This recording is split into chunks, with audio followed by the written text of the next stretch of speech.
الشيخ سلطان أول قال كلمة Alloh taolo siz uchun hamma narsani yaratganini aytadi. خلق كل شيء خلق كل شيء من أجلك.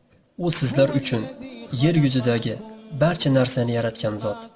So'ngra osmonga yuzlandi va ularni 7 ta qilib to'g'riladi va u har bir narsani biluvchi zotdir. في الأرض جميعا ثم استوى إلى السماء فسواهن 7 سماوات وهو بكل شيء عليم. Lekin ming afsuski, biz yurib turgan bu yer va bizga soyabon bo'layotgan bu osmon va bizga Alloh bergan bu hayot, وهذه الحياة اللي أعطانا bu الله ne'matlar Alloh rahmat qilgan bandalardan tashqari ko'pchilikka Allohning ziddiga, Allohga osiy bo'lishlari uchun xizmat qilmoqda. تستخدم في معصية الله. Yoshlarimiz ko'zlarini faqat kino va seriallarga qaratmoqdalar. Quloqlari bilan faqat musiqa va bekorchi askiyalar tinglamoqdalar. Tillari bilan faqat fahsh va munkar so'zlarni so'zlamoqdalar.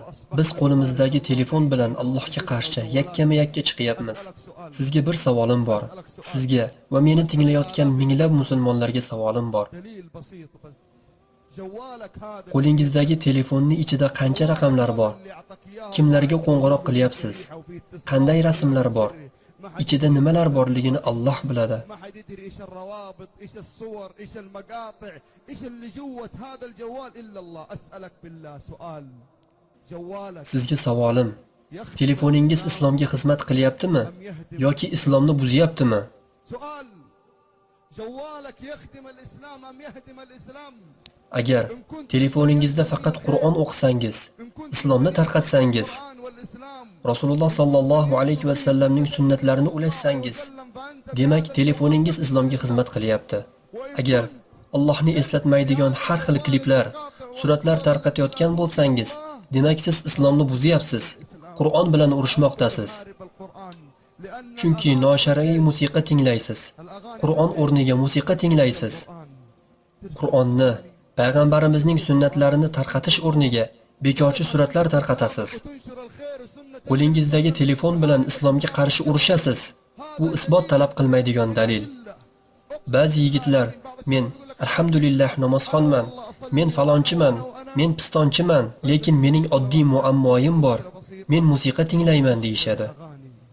Musiqa oddiy muammomi? هذه مشكلة. Qancha odamlar Qur'on yodlashni orzu qilishadi, lekin musiqa tufayli yodlay olishmaydi. Qancha odamlar namoz o'qishni orzu qilishadi, lekin musiqa tufayli o'qiy olishmaydi. أغاني. كم Qancha odamlar musiqa tufayli axloqi buzilib ketdi. السبب الأغاني Musiqaning xatari kattadir. ترى لها أثر خطير. Musiqa haqida Alloh taolo payg'ambarimizga nima degan? صاحبها بإيش؟ Alloh taolo Luqmon surasida nima degan edi? ومن Odamlar orasida behuda so'zni sotib oladigan kimsalar ham bor. والحديث Behuda so'z nima u? Ibn Mas'ud roziyallohu anhu Allohga qasam ichib aytadilarki, behuda so'zdan murod qo'shiqdir. Uyda, mashinada, telefonda behuda so'z, ya'ni musiqalar, noshar'iy qo'shiqlar yangraydi. ومن الناس من يشتري Odamlar orasida ilmsiz ravishda Allohning yo'lidan adashtirish uchun va u yo'lni istehzo qilish uchun behuda so'zni sotib oladigan kimsalar ham bor. Ana o'shalarga o'zlariga xorlovchi azob bordir. أولئك لهم عذاب مهين وإذا تتلى عليه آياتنا Qachon unga bizning oyatlarimiz tilovat qilinsa, xuddi ularni eshitmagandek, xuddi quloqida og'irlik bordek, mutakabbirlik bilan ortga qarab ketadir.